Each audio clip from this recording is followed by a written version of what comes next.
सबसे पहले तो सभी पत्रकार साथियों को, मीडिया बंधुओं को, electronic media, digital media, print media के सभी साथियों का बहुत बहुत स्वागत।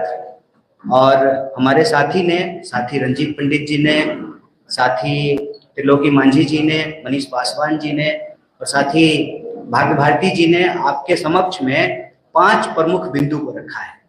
पहला बिंदु ये है कि कांग्रेस पार्टी आगामी 15 तारीख से पूरे बिहार में न्याय संवाद की श्रृंखला शुरू करनी जा रही है। और यह जो न्याय संवाद की श्रृंखला है, इसमें हमारा सबसे पहला विषय जो है वो शिक्षा का सवाल है। इसी तरह से नौकरी का सवाल, भागीदारी का सवाल और समाज के जो अलग अलग सेक्शन के लोग हैं उनके बीच में कांग्रेस पार्टी जाएगी, उनके साथ संवाद करेगी, उनके दुख तकलीफ को सुनेगी और उसी के आधार पर हम न्याय पत्र तैयार करेंगे। और उस न्याय पत्र के आधार पर आने वाले दिनों में चाहे चुनाव हो, हमारी सरकार बने या किसी और की भी सरकार बने, उन न्याय को लागू करने के लिए कांग्रेस पार्टी प्रतिबद्ध है। इसी सोच के साथ, इसी संकल्प के साथ आगामी 15 तारीख को नेता प्रतिपक्ष श्री राहुल गांधी जी बिहार आ रहे हैं। दरभंगा में वो छात्रों से संवाद करेंगे और जब वो दरभंगा में छात्रों से संवाद कर रहे होंगे, ठीक उसी वक्त बिहार के अलग अलग जगहों पर 60 से ज्यादा जगहों पर कांग्रेस पार्टी के देश स्तर के नेता बिहार आ रहे हैं, जिसमें हम विभिन्न हॉस्टलों में जाएंगे। SC ST हॉस्टल में जाएंगे, EBC हॉस्टल में जाएंगे, महिला छात्रावासों में जाएंगे, अल्पसंख्यक छात्रावास में जाएंगे। साथ ही साथ जहां पर हॉस्टल नहीं है वहां पर टाउन हॉल के अंदर विद्यार्थियों को इकट्ठा करके बिहार के अंदर जो शिक्षा की हालत है उस पर चर्चा करेंगे, संवाद करेंगे। और उसी कड़ी में यह प्रेस वार्ता की गई है और इस प्रेस वार्ता के माध्यम से 5 प्रमुख विषय को हमारे ये मौजूद साथियों ने उठाया है। पहला विषय ये है कि लगातार मांग के बाद जो मौजूदा NDA की सरकार है वह इस बात के लिए स्वीकार की कि आगामी समय में जाति जनगणना की जाएगी। सवाल यह है कि जाति जनगणना की मांग हम लोग क्यों कर रहे हैं? सामाजिक न्याय की धरती है बिहार। जाति जनगणना की मांग हम इसलिए कर रहे हैं कि कई दशकों तक सामाजिक न्याय की नीतियों को लागू करने के बावजूद, आरक्षण की नीति को लागू करने के बावजूद आज भी आंकड़े ये कहते हैं कि समाज के अंतिम पायदान का जो व्यक्ति है आज भी उसको न्याय नहीं प्राप्त हो रहा है, जिसके बारे में डिटेल से इन साथियों ने आपके बीच में अपनी बात रखी।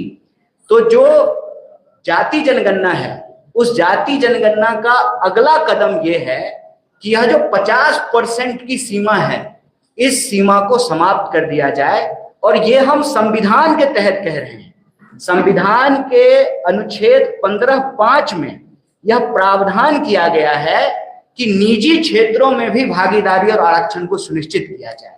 तो पहला मांग ये है कि जाति जनगणना हो और जाति जनगणना वैज्ञानिक तरीके से हो, लिपापोती नहीं हो और सही आंकड़ों के आधार पर 50% की सीमा को समाप्त किया जाए और निजी क्षेत्रों में भी आरक्षण को, भागीदारी को सुनिश्चित किया जाए। दूसरा सवाल यह है कि बिहार में अगर आप शिक्षा व्यवस्था को देखेंगे, शिक्षा की हालत यह है कि 3 साल की डिग्री 3 साल में नहीं मिलती है। प्रश्न यह है कि जब पूरे देश में 3 साल की डिग्री 3 साल में मिलती है तो बिहार में 3 साल की डिग्री 5 साल और 7 साल में क्यों मिलता है? वो बिहार जहां पर नालंदा विश्वविद्यालय रहा, वो बिहार जहां पर विक्रमशिला विश्वविद्यालय रहा, वो बिहार जहां पर आजादी से पहले पटना विश्वविद्यालय की स्थापना हुई, जिसको ज्ञान और मोक्ष की भूमि कही जाती है। आप बिहार में किसी भी धर्म का इतिहास उठा करके देख लीजिए, उसका इतिहास बिहार से जुड़ा हुआ है। देश का इतिहास बिहार के इतिहास के बिना पूरा नहीं होता है। उसी तरह से बिहार की प्रगति के बिना देश की प्रगति संभव नहीं है। ऐसे में बिहार की प्रगति के लिए, देश की प्रगति के लिए यहाँ की शिक्षा व्यवस्था को बेहतर करना जरूरी है। 3 साल की डिग्री 3 साल में मिले, ये एक बात है, इसके तहत जो मुख्य सवाल ये हैं कि जहां शिक्षक नहीं है वहां शिक्षक हो, इंफ्रास्ट्रक्चर को बेहतर किया जाए। केजी से पीजी तक सरकार का फैसला है कि एससी, एसटी, ओबीसी, पिछड़ा, अति पिछड़ा और सभी वर्ग की महिलाओं के लिए केजी से पीजी तक फ्री एजुकेशन है। तो ये अलग अलग कॉलेज में अलग अलग फीस कैसे लिया जा रहा है, अलग अलग यूनिवर्सिटी में अलग अलग फीस कैसे लिया जा रहा है, अलग अलग कोर्स के नाम पे अलग अलग फीस कैसे लिया जा रहा है। आप बीएड का फीस उठा करके देख लीजिए, आप बीबीए का फीस उठा करके देख लीजिए, आप मास कॉम का फीस उठा करके देख लीजिए। तो जब सरकार का फैसला है कि सरकारी संस्थानों में केजी से पीजी तक शिक्षा मुफ्त होगी, तो इसको लागू क्यों नहीं किया जा रहा है? बिहार में प्लेसमेंट सेल को क्यों नहीं लागू किया जा रहा है? बार बार क्यों पेपर लीक हो रहा है? रोजगार का जो सवाल है, 4 लाख 4.5 लाख से ज्यादा पोस्ट खाली है, उन पोस्ट को क्यों नहीं भरा जा रहा है? और कोई परीक्षा, चाहे बीपीएससी की हो, टियर 3 की परीक्षा हो, किसी भी डिपार्टमेंट की परीक्षा हो, उनको जो है नौकरी नहीं मिल रही है और रोजगार देने के बजाय बिहार सरकार लोगों को कर्जदार बना रही है। आप ये देखिए कि 2000 करोड़ से ज्यादा रुपया जो है बिहार के विद्यार्थियों के ऊपर कर्ज है। नौकरी मिलने से पहले, मतलब रोजगार मिलने से पहले एक विद्यार्थी जो है वो कर्जदार बन जा रहा है। तो सरकार से हमारी यही मांग है कि साहब, यह जो डबल इंजन की सरकार है, यह डबल इंजन जो है ना पूरा गुजरात की तरफ घुमा हुआ है। रोजगारों उधरे जा रहा है, नौकरियों उधरे जाएगा, बुलेट ट्रेन भी वहीं बनेगा, सारा डेवलपमेंट वहीं होगा। तो ये डबल इंजन जो है वो बिहार की तरफ क्यों नहीं घूम रहा है, जो रोजगार लेकर के आए। सरकार से यही मांग है कि लाठी नहीं नौकरी दो। और एक बहुत महत्वपूर्ण विषय जो यहाँ साथी ने उठाया कि एससी एसटी सब प्लान का पैसा आप किसी दूसरे चीज पे कैसे खर्च कर सकते हैं? आप जब भी सरकार के किसी नुमाइंदे से पूछेंगे कि यह जो मौजूदा डबल इंजन की सरकार है इसने क्या किया है, तो मुंह छूटते ही सबसे पहले वो कहेंगे हमने पुल बनाया, हमने सड़कें बनाई है।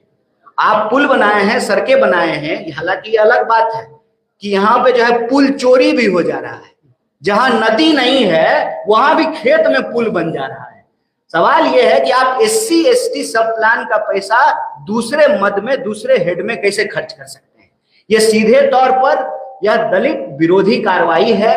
तो यह 5 विषय को लेकर के, एक भागीदारी के सवाल को लेकर के, नौकरी के सवाल को लेकर के, शिक्षा के सवाल को लेकर के कांग्रेस पार्टी बिहार के हर जगह जाकर के हर वर्ग के विद्यार्थियों से बात करेगी, चाहे बिहार के गरीब हो, दलित हो, पिछड़े हो, आदिवासी हो, अति पिछड़े हो, महिला हो, किसान हो, मजदूर हो, हर वर्ग के विद्यार्थियों से, नौजवानों से हम बात करेंगे।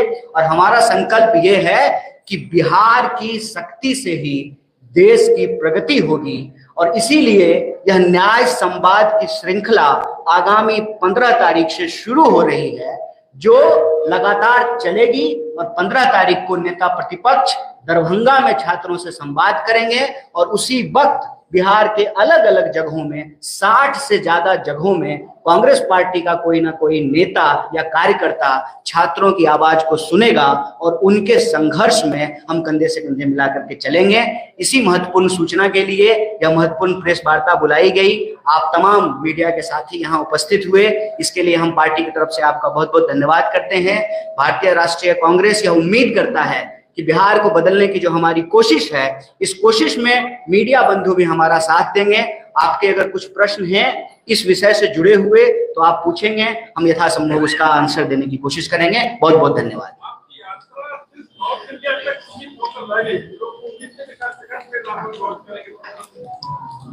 हमारी यात्रा जो पलायन रोको नौकरी दो यात्रा थी, उस वक्त ही हमने कहा था कि हम अलग अलग तरीके से लोगों से जुड़ने का काम करेंगे।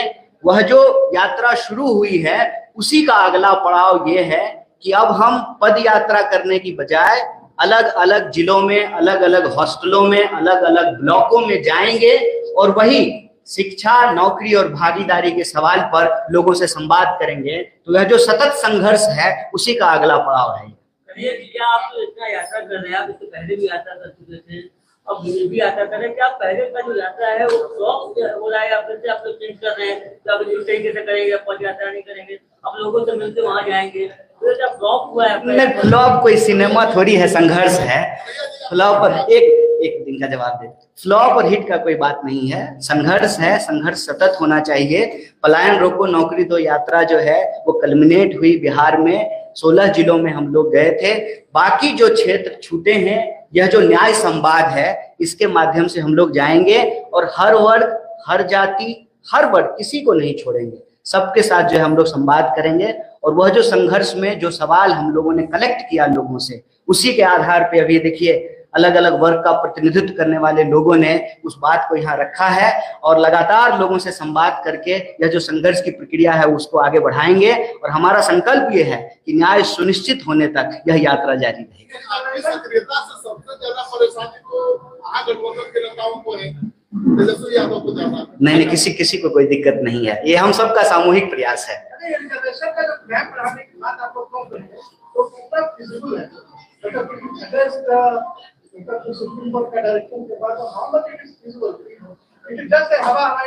नहीं, सुप्रीम, देखिए मैं अब आपको सरकार की भाषा कहता हूं। अभी जो मौजूदा एनडीए की सरकार है उसके कई मंत्रियों ने कहा, ये मैं नहीं बोल रहा हूं, सरकार कह रही है कि कानून बनाने का काम विधायिका का है। कानून सही तरीके से लागू हो रहा है कि नहीं लागू हो रहा है उसको देखने का काम न्यायपालिका का है और ग्राउंड पे उसको लागू करने का काम कार्यपालिका का है। तो कानून अगर 50% की सीमा भी जो तय हुई है वह तो विधायिका से ही तय हुई। जब आंकड़े आ जाएंगे और आंकड़े यह बता रहे हैं कि जो भागीदारी का सवाल है वो भागीदारी आज भी समाज के अंतिम व्यक्ति तक नहीं पहुंचा है। मैं आपको एक सिंपल उदाहरण देता हूं कि जो नियम बनाए गए हैं हम उससे इतर कोई बात नहीं कर रहे हैं। संविधान संशोधन के तहत जब यूपीए की सरकार थी, आर्टिकल 15(5) में आप निकाल करके देख सकते हैं, मैं अभी ले आता संविधान तो यही खोल के दिखा देता कि 15(5) में यह साफ साफ लिखा हुआ है निजी क्षेत्रों में भी आरक्षण का प्रावधान किया गया है। तो जब संविधान कहता है तो अब न्यायपालिका उसको कैसे रोक सकती है? बिल्कुल बना सकती है और सरकार बनाएगी। सरकार जैसे जाति जनगणना करने के लिए तैयार हुई है वैसे ही सरकार को कानून भी बनाना पड़ेगा। ये बताइए, आप सभी वर्ग की बात कर रहे हैं, जनरल में भी बहुत सारे लोग जो है वो गरीब है ना, 10% आरक्षण उनके लिए भी है। हो जाएगा, आप एक बार डेटा तो आ जाए, डेटा आ जाएगा तो बिल्कुल जनसंख्या के अनुपात में जो है उनका भी प्रतिनिधित्व हो, उसमें कोई अंतर्विरोध थोड़ी है। देखिए, किसी के लिए न्याय मांगना किसी के लिए अन्याय नहीं है। समाज में अगर बराबरी होगी ना उसका लाभ जो है हर किसी को मिलेगा। समाज में अगर बराबरी होगी लिंग के आधार पर तो जो है उसमें हमारी माता जी को भी जो है न्याय मिलेगा और बाकी जो है लोगों को भी न्याय मिलेगा। एक के लिए न्याय दूसरे के लिए अन्याय नहीं है और हमारी कोशिश प्रतिनिधित्व और भागीदारी का है। हम एक समुदाय के लिए मांग रहे हैं तो दूसरे समुदाय का विरोध नहीं कर रहे। हम चाहते हैं कि वैज्ञानिक तरीके से डेटा आए और सबको जो है बराबर का प्रतिनिधित्व मिले।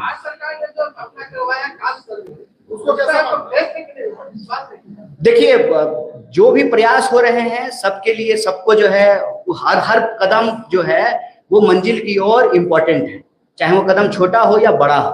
वैज्ञानिक तरीके से करने का मतलब ये है कि जो तेलंगाना मॉडल है उसमें खास बात ये है कि उसका जब क्वेश्चनायर आप देखेंगे तो उसमें हर तरह का सवाल पूछा गया है कि आपके पास पक्का मकान है कि नहीं है, 2 व्हीलर है कि 4 व्हीलर है, टोटल आमदनी कितनी है। तो वो एक तरीके से डिटेल सोशल और इकोनॉमिक सर्वे है। तभी पता चल पाएगा कि किस समाज के भीतर, कई बार क्या होता है ना कि एक परसेप्शन होता है कि ये समाज में जो है सब अच्छे ही लोग हैं, सब जो है अमीर लोग ही हैं, लेकिन गरीब और पिछड़ा जो है वहां भी हो सकता है। तो हम उसमें सिंपल एक बात कह रहे हैं कि वैज्ञानिक तरीके से, वस्तुनिष्ठ तरीके से, ऑब्जेक्टिव तरीके से उसका सर्वे हो ताकि कोई भी व्यक्ति जो है वो वंचित ना रह जाए। अच्छा, वो अभी बात का विषय है। और कोई प्रश्न नहीं है जी?